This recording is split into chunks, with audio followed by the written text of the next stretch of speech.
안녕하세요. 你好， konnichiwa. 세메스카노. magandang umaga po. 안녕하세요. 김소영입니다. 안녕하세요, 삼미아입니다. 안녕하세요. 금민입니다. 예, 안녕하세요, 김hin정입니다. 안녕하세요. 김희경입니다. 오늘은 처음 온 외국인들이 우리나라에 와서 보고 감탄하는 그 문화를 좀 알아보려고 하는데요. 첫 번째가 편리한 거래요. 사실 24시간 운영하는 곳이 많아서 이렇게 대답한 게 아닐까 싶거든요. 외국은 없나요? 외국에는 외국인은 24시간은 이게 있죠. 한국보다 그렇게 많지 않죠. 한국이 좀 더 많다. 중국보다도. 네. 왠지 중국도 좀 많이 있을 것 같았거든요. 근데 한국인은 24시간 빨래방 너무 신기했어요. 빨래방. 근데는 저는 이용해 본 적이 없지만 근데 음, 한국 분들도 혼자 사는 사람들도 많이 그렇죠. 이용하시잖아요. 혼자 그래서- 사시는 분들도 이용하고 또는 이렇게 큰 큰 이불 이불 그런 아니, 거는 많이 운동화 이런 어. 이용하더라고요. 전 겨울에 음. 그 세탁기 있는 베란다가 다 얼어가지고 아, 이를테면 물이 안 이용하지 나와서 말아라. 그런 경우도 있고 물이 안 나오기도 하고 얼어서 아. 그럴 때 어쩔 수 없이 이용하는 경우가 생기더라고요. 근데 그거 24시간 아무 때나 이용할 수 있다는 게 네. 너무 외국인들한테는 다. 너무 좋아 어. 보였다. 좋았어요. 그리고 24시간 편의점. 빈정 저는 이건 정말 좋은 것 같아요. 또 막 이렇게 응급 약이 필요하거나 요새는 약도 팔잖아요. 웬만한 응급으로 것들은 필요한 약들. 네. 또는 뭐 바로 앞에 있으니까 나가서 사오지 뭐. 이게 너무 좋은 것 같아요. 저도. 몽골은 없거든요. 근데 CG하고 GS25가 이제 몽골에 이제 들어갔어요? 데려갔거든요. 오. 그 이후부터 이제 많이 편리해졌다고 합니다. 전에는 없었으니까. 필리핀은 우리 24시간 있어요. 세븐일레븐이 있어요. 아직. 아. 우리나라는 네. 세븐일레븐에는 그 편의점만 24시간. 24시간. 우리는 음식점도 24시간 하는 곳이 있죠. 꽤 있죠. 음식점도 있고 저는 24시간도 24시간이지만 음식점 가운데 연중 무휴 맞아요. 하루도 쉬지 않는 음식점들이 어머, 있어서 그런 게 있어요? 가끔 깜짝 놀래요. 정말 365일 하루도 안 쉰다고? 추석에도 안 쉬어? 설날에도 안 쉬어? 저는 요번에도 추석 연휴가 있었잖아요. 그 지난 추석 연휴 때에도 문자가 미리 알림이 오더라고요. 안 쉽니다. 네, 이번 연휴 기간에도 정상 오셔도 영업합니다. 돼요. 오십시오라고 그래서 문자가 많이 왔길래 오래 계는 것 같아요. 한국은 오히려 편리할 수 있도록.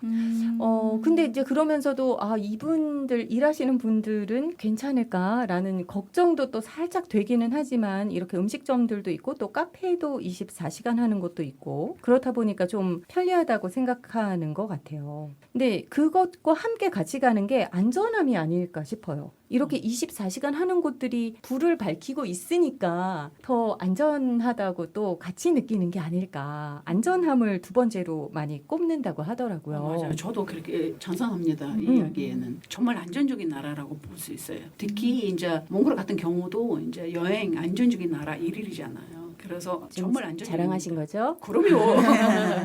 네. 이 안전이라는 거는 사람을 되게 편하게 만드는 것 같아요. 진짜로. 심리적으로 어쨌든 안전이 보장된다라고 생각하면 그게 여행이 됐든 생활이 됐든 모든 것들이 좀 삶의 질들이 좀 높아질 수밖에 없죠. 아무래도. 세계에서 가장 안전한 나라 45개국을 뽑았는데 그 중에 하나였다고 하고요. 그리고 한국의 살인사건 검거율이 2019년에는 100.4%였대요. 저희 방송 시작하기 전에 이 얘기를 네. 했었잖아요. 어떻게 100%가 넘을 수가 있냐. 그러니까. 네. 전해에 있었던 살인사건의 그 범인까지 파악이 된 게 아닐까 싶어요. 그래서 100.4%였다고 하는데 뭐 이런 거를 떠나서 저는 그냥 쉽게 생각하면 외국에 여행을 갔을 때 카페에 휴대전화 놓고 한눈 팔면 절대 안 된다. 라고 해서 오히려 놀랐던 아니 그게 안 된다고? 그러니까 외국 여행을 갈 때마다 항상 제일 많이 듣는 얘기는 그건 것 같아요. 소매치기 소매치기. 조심하라는 거. 맞아요. 그래서 뭐 앞을 그러니까 이제 가방을 앞에다가 네. 크로스백을 무조건 앞에다가 두 개, 뒤에다가 이제 매면 안 백팩 된다. 이런 거 매면 안 된다. 백팩이어도 앞으로 매라. 이런 그 주의사항들을 너무 많이 들어서 그게 항상 신기해요, 사실은. 반대에는 한국에서 지하철 탈 때 이제 지갑이랑 가방 안에 지갑이나 휴대폰 이런 건 조심해라 하는 생각이 일도 신경 안 써도 되잖아요. 외국에 나가게 되면 이렇게 많이 신경 써야 되잖아요. 그렇죠. 네, 이거는 좀 한국에서는 좋은 것 같아요. 맞아요. SNS를 많이 봤는데 한국에서 핸드폰을 놓고 이미 이제 잃어버렸겠지라고 생각해서 왔는데 이미 있다라는 내용들이 너무 많이 올라왔거든요. 그때가 또 본실물 센터가 있잖아요. 우리 지하철이. 그래서 정말 편리하고 정말 신기하지 않느냐라는 생각. 맞아요. 그 카페에서 휴대전화라든가 저는 처음에 몇 년 전에 노트북을 산 지 얼마 안 됐을 때 노트북을 카페에 놓고 화장실을 못 가겠는 거예요. 혹시라도 없어질까봐. 게다가 노트북을 산 지 얼마 안 됐는데 이거 없어지면 어떡하지? 근데 사람들은 다 그냥 놓고 가더라고요. 한국에서. 네. 그렇죠. 근데 제가 한국 사람인데도 불구하고 이거 놓고 가도 되는 건가? 그게 정말 몇 년 안 된 것 같아요. 그런데 요새는 아무렇지도 않게 다들 두고 다니고 당시에도 두고 다니셨어요. 근데 저는 이제 처음 샀으니까 새 건데. 그러니까 저는 오히려 저희 나라에서 그래도 되니까 있을 거라고 생각을 하고 외국에서 정말 휴대폰을 화장실 갔다가 잠깐 놔두고 없어져요. 나왔는데 없어졌어요? 시간이 없더라고요. 네, 없어져. 우리나라도 인도 조심해야 이제 돼요. 한국에서 이제 조심해야 돼요. 길에서 필리핀도. 가다 그러다 보면 이제 신용카드 떨어뜨리잖아요. 신용카드 떨어진 거. 떨어진 거. 근데는 이틀째, 3일째 그때 그 차이는 누가 이틀 뒤에 더 거길 알죠? 걸어가도 또 그대로 있는 그런 면에서의 안전함은 정말 너무 자랑하고 싶은. 네. 누구든지 뭐 여성 혼자서라도 한국에 와도 안전합니다라고 이야기해주고 싶은 그런 자랑하고 싶은 것 중에 하나인 것 같고요. 또 CCTV 보급률도 워낙 높다 보니까 아무래도 이런 안전함에 하나 더 보충하게 된 게 아닌가라는 생각도 들어요. 또 그 외국인들이 감탄했던 게 친절함이라고 하는데 저는 요거는 제가 한국 사람이라 그런지 잘 모르겠는데 여기에는 이렇게 설명이 되어 있더라고요. 말이 잘 안 통하는데도 불구하고 그리고 외국인인데 어떻게 해서든 도와주려고 노력을 많이 하더라라고 이야기를 했다고 하는데 맞아요. 세 분이 요새 많이 그렇게 보여요. 사실은 저도 그렇게 느껴져요. 어떠세요? 외국 사람한테는 그 친절하신다고는 외국 사람들한테 그렇게 물론 친절하게는 하지만 이 한국 사람들끼리도 그렇게 하시잖아요. 그래서 좀 신기했어요. 한국 사람들끼리도 끼리도 친절한 것 같다. 네.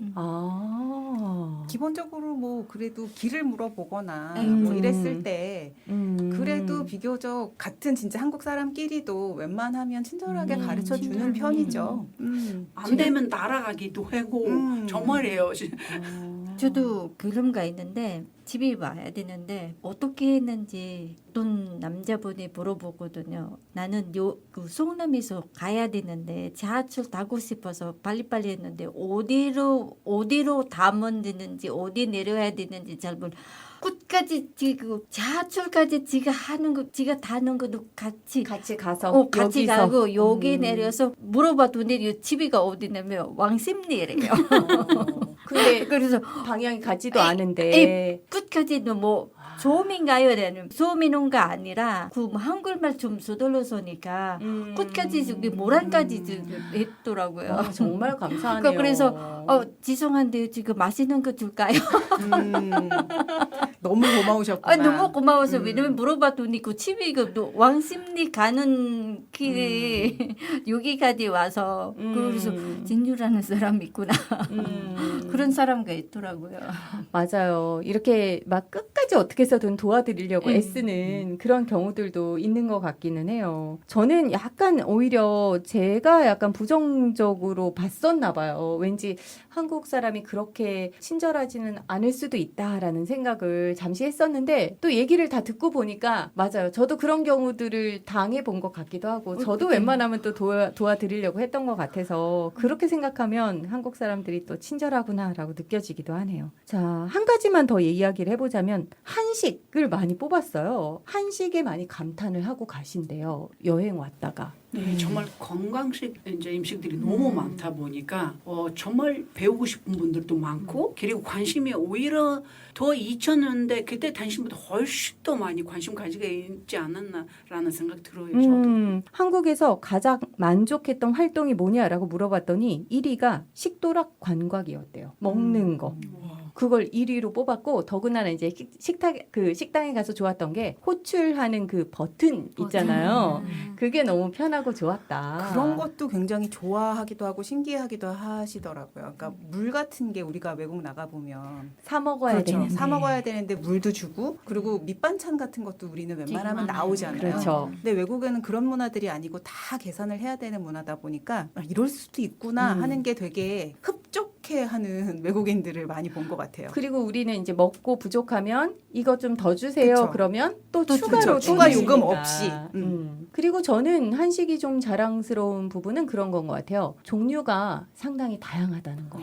저는 그 눈으로도 음식을 왜 먹는다고 하잖아요. 근데 이제 뭐 구절판이나 이런 한식들 중에서 이렇게 봤을 때 너무 예쁘다 거. 싶은 음식들도 많은 거. 그것도 외국 분들이 상당히 좋아하시는 것 같더라고요. 맞아요. 대신 이제 가끔 이제 TV 프로 같은 데 보면은 조금 저는 이제 안타까운 점이 조금 더 그 외국어 특히 이제 대표적인 영어만으로라도 조금 더 설명을 좀 잘 할 수 해놓거나 있는, 아니면 이제 사진으로라도 조금 더 표현을 잘 해주시면 좋지 않을까. 외국 분들이 보시기에 여행 오시는 분들이 보시기에 훨씬 더 편하고 좀 더 많이 찾아주시지 않을까 하는 아쉬움이 가끔 들 때도 있더라고요. 자, 오늘은 이렇게 처음 우리나라에 온 외국인들이 감탄하는 한국 문화에 대한 이야기 나눠봤습니다. 저희 인사 같이 할게요. 네, 감사합니다.